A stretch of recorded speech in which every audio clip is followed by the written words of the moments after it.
Good morning. My name is Larry Meyer, and I'm the owner of Larry Meyer Construction Company, LLC. And today's topic is going to be the process in selecting a contractor.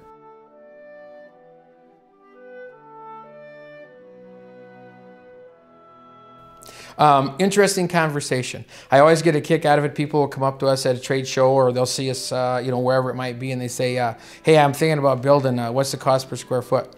And we don't do anything by cost per square foot for the most part. It's a basis to start with.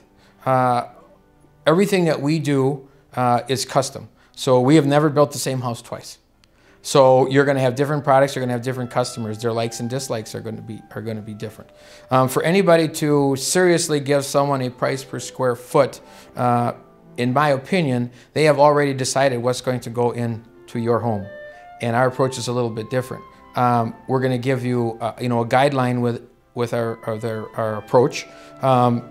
But then it's up to you to decide what is or isn't going to go in the house. And that ultimately is what drives that price per square foot. So we like to leave that door open, I guess, for people to have more of an option on what they're going to select for their product, be it cabinet, flooring, whatever it might be. And then let them know how that's going to drive their price. And then ultimately they can stay with that decision, or they can turn around and back off that decision and go with something that might be more cost effective.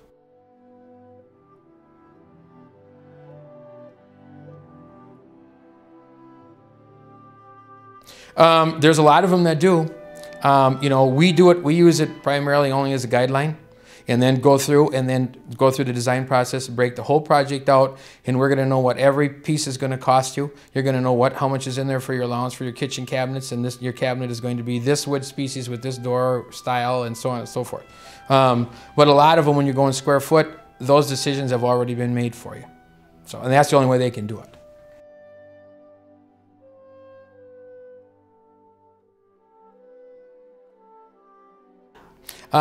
We run into that a lot.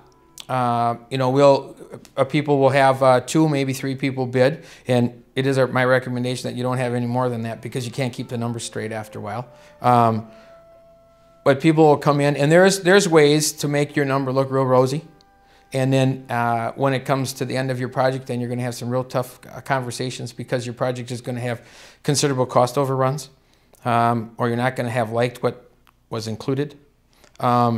So what we like to do is take a realistic number. So if you're going to have a number in there for a price for your flooring, whatever, it's going to be a number that you're going to be able to get your hardwood and your tile and your carpet for. So when we sit down, we're going to have that tough conversation with you right up front, and give everybody the reality check, because, your dream is always bigger than the wallet, or the dream is always bigger than the number you can stomach initially. It's kind of funny how the process works. But it happens all the time, and so you just got to work through that and give them realistic numbers and get that hard conversation out of the way, and that's part of all the compatibility that we've talked about earlier.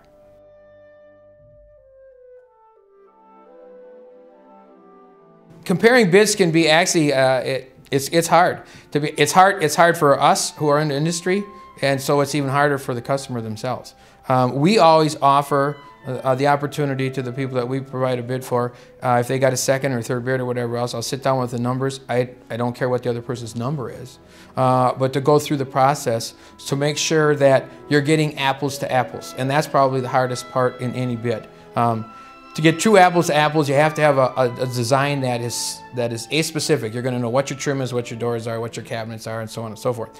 But you don't really have that in most cases, or there's some gray areas. So it's the ability to break out those numbers and compare them across the board, and then you can help make your decision. It's kind of like what people talk about in somebody lowballing something.